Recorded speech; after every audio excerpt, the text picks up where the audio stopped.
Buenas a todos, quien les habla la profesora Alejandra Prieto de la Cátedra de Anatomía. Espero que todos se encuentren muy bien y en esta oportunidad vamos a desarrollar la descripción de los huesos del miembro inferior. Para ello me voy a situar diciendo que el miembro inferior está formado por 4 segmentos.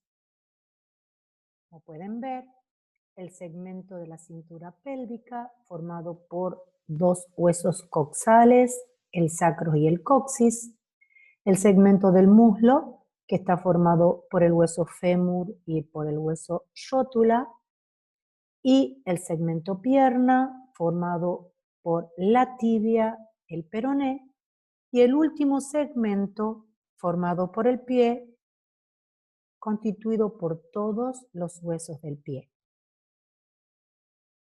A partir de ahí, vamos a empezar a describir el hueso coxal y decimos que el hueso coxal primitivamente está constituido por 3 puntos de osificación primario que corresponden a estos 3 huesos que ustedes ven acá, al hueso ilión, al hueso isquión y al hueso pubis, que en el momento del nacimiento estas 3 porciones óseas están unidas, ¿sí?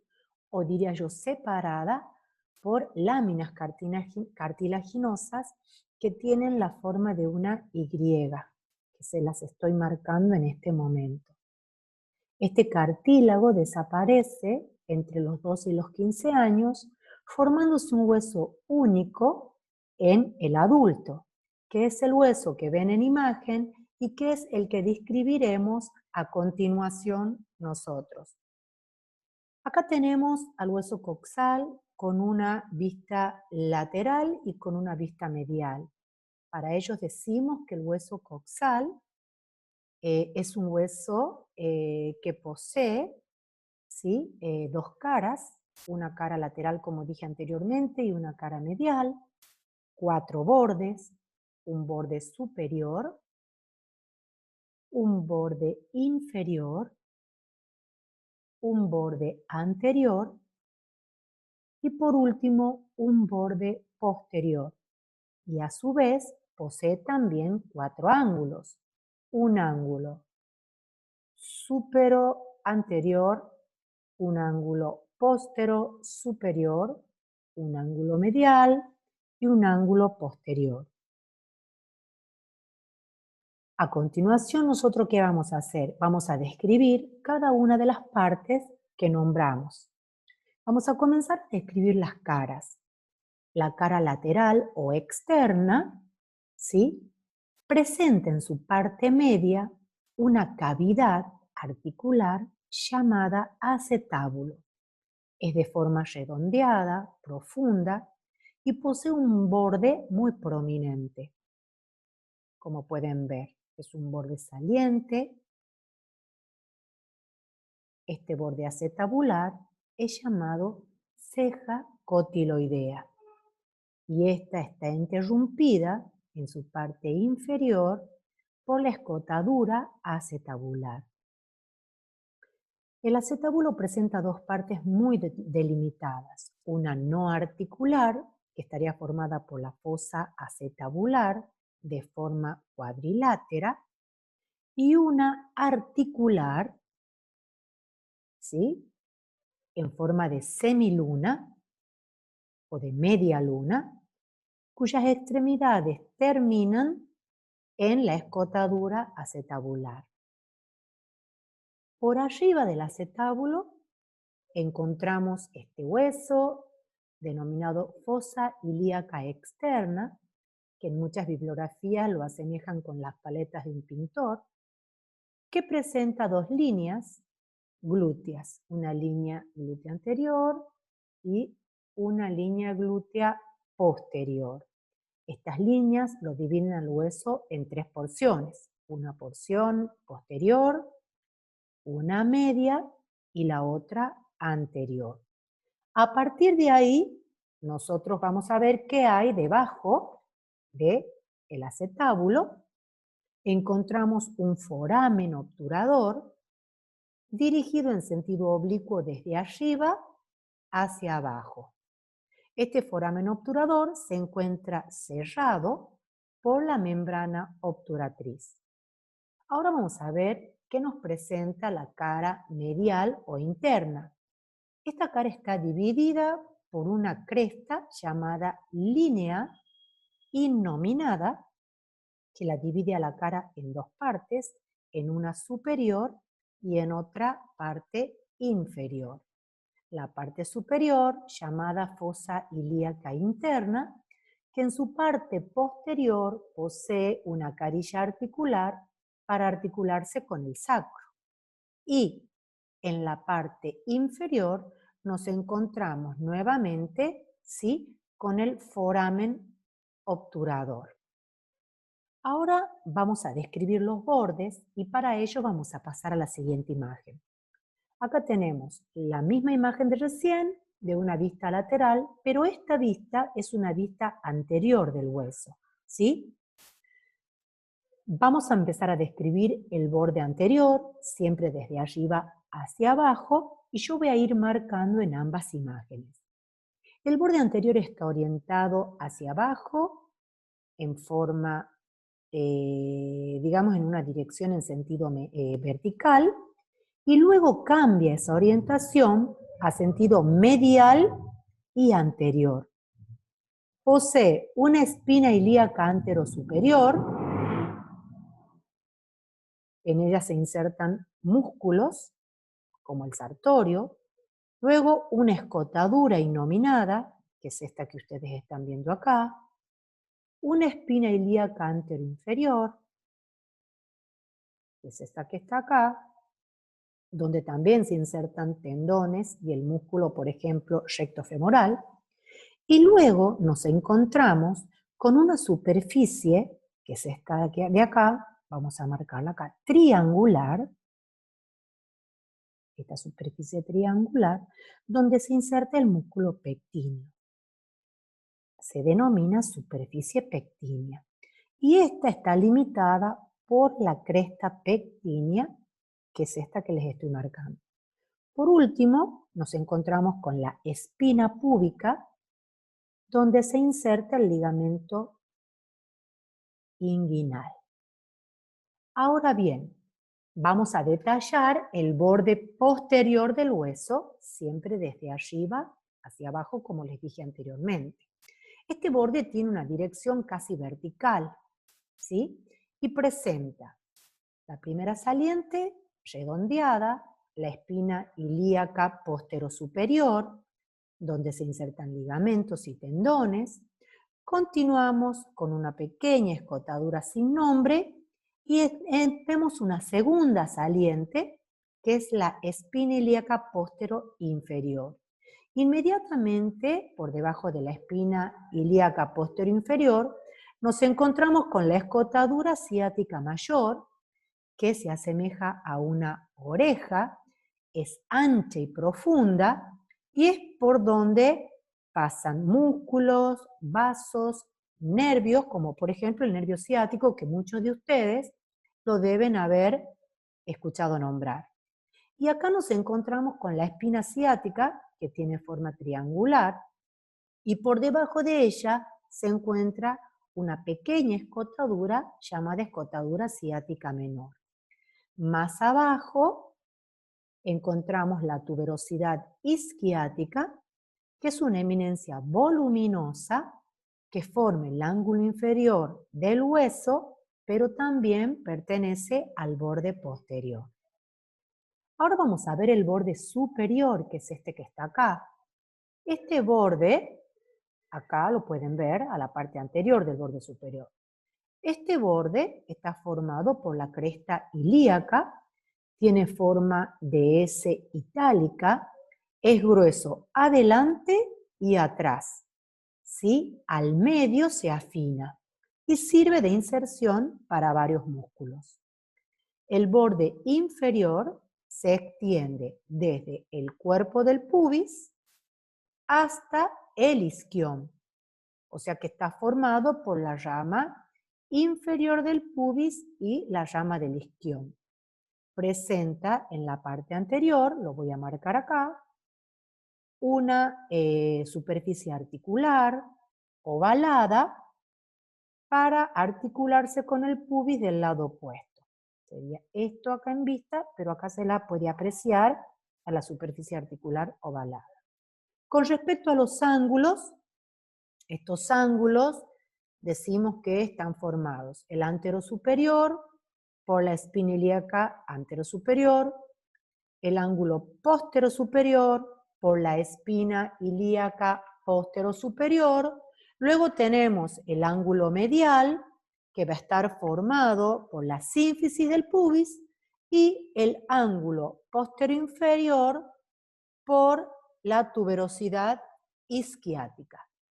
Ahora bien, una vez que hemos descrito las caras, los ángulos y los bordes, vamos a ver la cintura pélvica. Ahora sí podemos hablar de la cintura pélvica, porque una vez conocidos los coxales, podemos ver que la unión de ambos coxales por delante a través de su sínfisis y por detrás en sus carillas articulares con el sacro y el coxis forman la cintura pélvica. Esta cintura pélvica decimos que está situada en la parte más baja del tronco. Gracias a ella se conecta el tronco con los miembros inferiores y se presenta como un cono truncado con base superior y con vértice inferior. Vamos a ver ahora otro hueso que forma parte del muslo, el fémur. Es un hueso largo, voluminoso, ¿sí? Como dije anteriormente, ubicado en el muslo, que posee una diáfisis o cuerpo, ¿sí? Y dos extremidades o epífisis, en este caso la epífisis proximal y esta es la epífisis distal. ¿Qué podemos decir de su cuerpo o diáfisis? Que es largo, incurvado hacia atrás y que posee tres caras. La que les estoy marcando en este momento es la cara anterior, esta es la cara lateral o externa y esta es la cara medial o interna. Por ende posee tres bordes, dos de los cuales no son muy marcados, ¿sí? Es el lateral, el medial o interno y el lateral o externo, y el borde posterior, que es este que está acá, en el cual nosotros nos vamos a detener y vamos a describirlo, también llamado línea áspera del fémur. Este es grueso, rugoso y saliente. Hacia arriba, este se divide en tres líneas.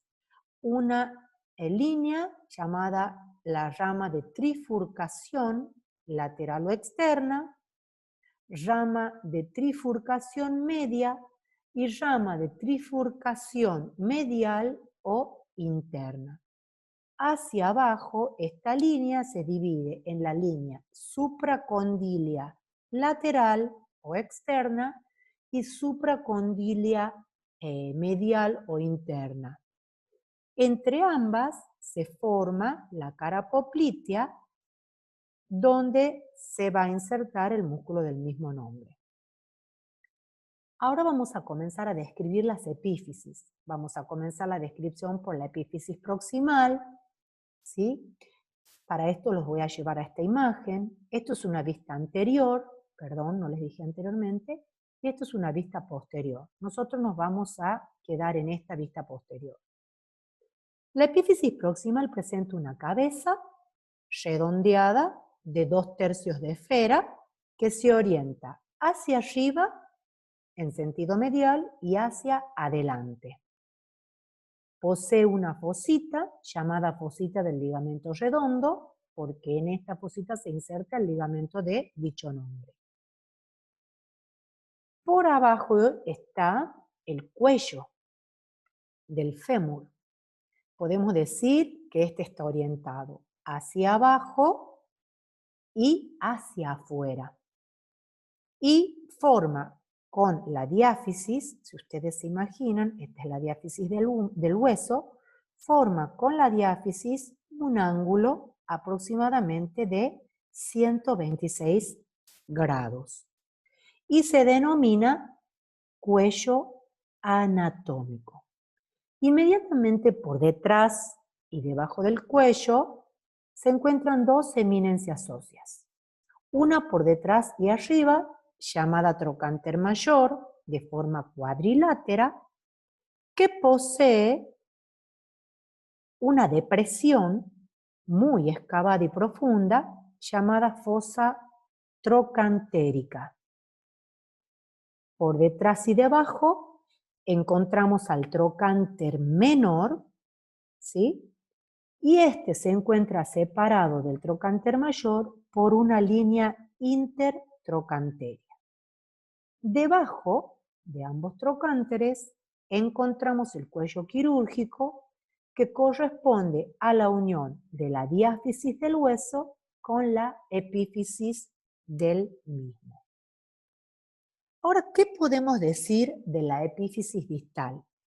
En una vista anterior, la epífisis distal está formada por dos cóndilos, un cóndilo lateral y un cóndilo medial. Posee una superficie articular en forma de polea llamada tróclea femoral. Los dos cóndilos, como dije anteriormente, uno medial y el otro lateral, se extienden hacia atrás. Miren acá, esta es una vista inferior de los cóndilos, se extienden y poseen una forma convexa alargada, ¿sí? Se extienden, como dije, de adelante hacia atrás y son ambos cóndilos superficies articulares que van a contactar con el hueso tibia para formar la articulación de la rodilla. Ambos, en la parte posterior, se encuentran separados por la fosa intercondilia. Una vez que hablamos del fémur, vamos a hablar de la rótula, diciendo que esta es un hueso corto, de forma triangular, ¿sí? Con base superior, un vértice o ápice inferior y tres lados. Posee dos caras, una cara anterior ligeramente convexa desde arriba hacia abajo y una cara posterior que presenta dos carillas articulares ligeramente cóncavas separadas por una cresta vertical. Ambas carillas se van a articular con la tróclea femoral. Ahora vamos a hablar del hueso tibia. ¿Qué podemos decir de la tibia? Decimos que es un hueso largo, como lo pueden ver, que se encuentra medial en la pierna, medial con respecto al peroné, ubicada en la pierna. En su diáfisis o cuerpo presenta tres caras, una medial o interna, una lateral o externa y una cara posterior. Por ende presenta tres bordes, un borde medial o interno, un borde lateral o externo y un borde anterior muy prominente y saliente llamado cresta de la tibia, que en su parte superior posee una tuberosidad bastante pronunciada llamada tuberosidad anterior de la tibia, que sirve para inserción del tendón rotuliano. La epífisis proximal de la tibia también está formada por dos cóndilos, en este caso un cóndilo medial y un cóndilo lateral. En el cóndilo lateral nos vamos a ir a esta vista, que es la posterior, este sería el cóndilo medial y el cóndilo lateral. Posee una carilla articular para articularse con el peroné. En la parte superior, los cóndilos presentan mesetas o carillas articulares llamadas cavidades glenoideas, ligeramente cóncavas.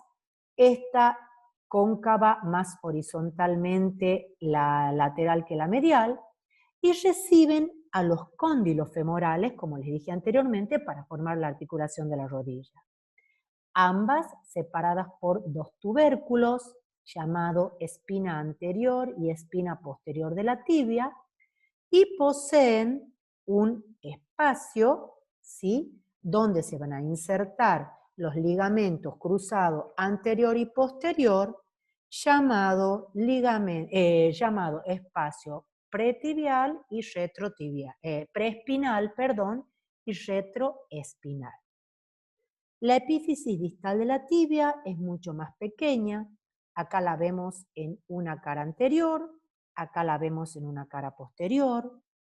Posee una cara lateral o externa y una cara medial o interna.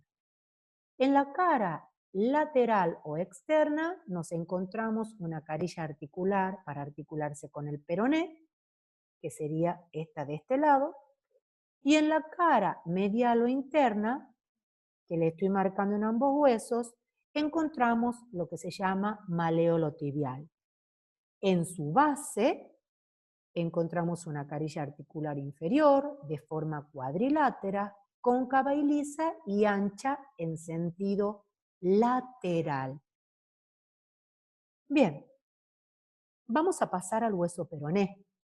Acá tenemos una vista lateral del hueso peroné y acá tenemos una vista medial del hueso peroné. ¿Qué podemos decir de este hueso? Este hueso también se encuentra ubicado en la pierna en sentido lateral con respecto a la tibia. Es un hueso delgado y también es un hueso largo, que posee en su diáfisis o cuerpo 3 caras y 3 bordes.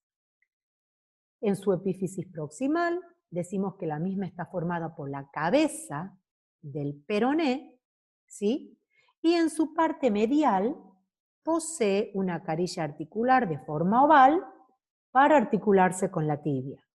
La epífisis distal, también pequeña, posee el maleolo tibial en la cara lateral, ¿sí? Y en la cara medial posee una carilla articular para articularse con la tibia, y en la parte inferior posee otra carilla articular para articularse con el primer hueso del pie.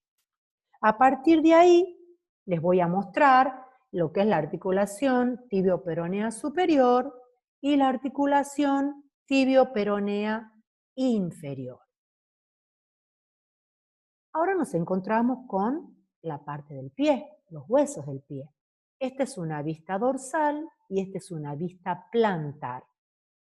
Este es el borde medial y este es el borde lateral. Bien, ¿cómo podemos describir al pie? El pie, los huesos del pie son 26 repartidos en 3 partes, desde atrás hacia adelante.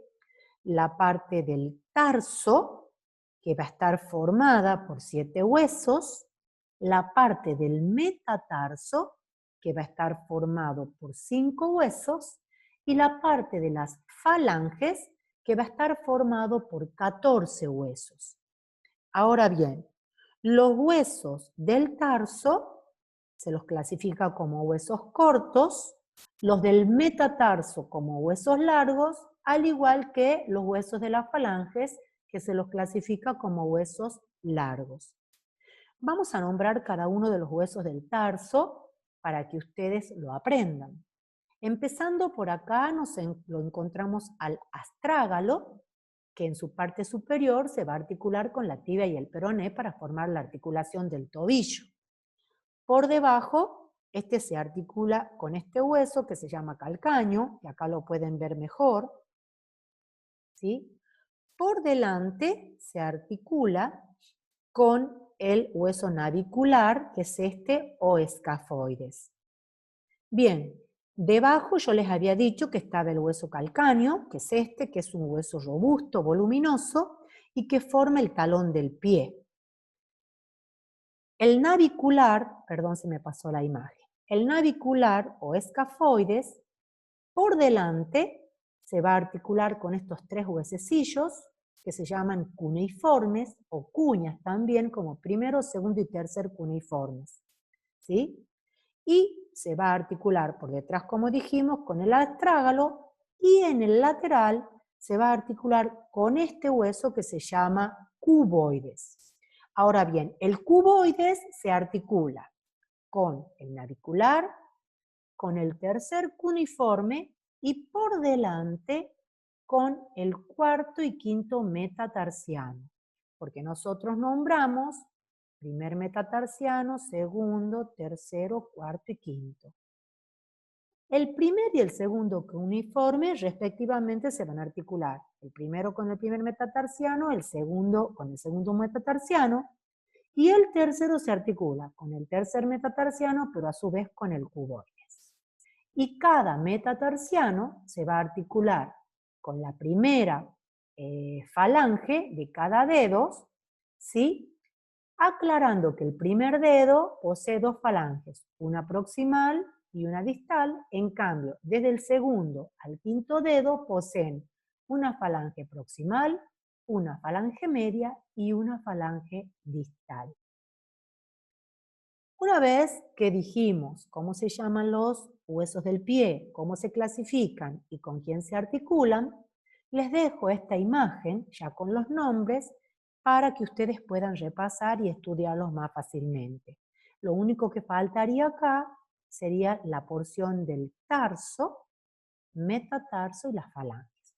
Y cada uno con sus nombres para finalizar: astrágalo, calcáneo, navicular o escafoides, cuboides, cuneiformes, primero, segundo y tercero, desde el primer al quinto metatarsiano, y las falanges desde el primer al quinto dedo, aclarando que el primero solo tiene dos y los restantes tienen tres falanges. Muy bien, con esto hemos descrito todos los huesos del miembro inferior.